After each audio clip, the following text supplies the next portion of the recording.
মার্কিন president Donald Trump এবং ইসরায়েলের প্রধানমন্ত্রী বেনিয়ামিন নেতানিয়াহুর বিরুদ্ধে ফতোয়া জারি করেছেন ইরানের শীর্ষ শিয়া ধর্মীয় নেতা আয়াতুল্লাহ নাসের মাকামের সিরাজি। তিনি এই দুই নেতাকে আল্লাহর শত্রু বলে আখ্যা দিয়েছেন। খবর এনডিটিভির। ইরানের আধা সরকারি সংবাদ সংস্থা মেহের জানিয়েছে, ফতোয়া জারি করে ইরানের এই ধর্মীয় নেতা বিশ্বজুড়ে মুসলমানদের ঐক্যবদ্ধ হওয়ার আহ্বান জানিয়েছেন।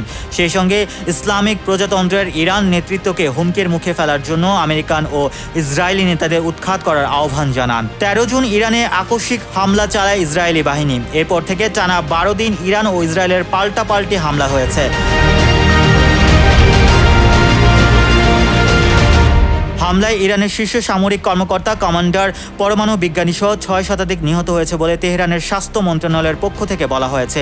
এছাড়া সংঘাত চলাকালে ইরানের 3টি প্রধান পারমাণবিক স্থাপনায় হামলা চালায় যুক্তরাষ্ট্র। এরপর গত 24 জুন ইরান ইসরায়েলের যুদ্ধবিরতি হয়েছে, যদিও এই যুদ্ধবিরতি কতদিন টেকসই হবে বলে শঙ্কা রয়েছে। Mohammad Rasel, news 21 international desk.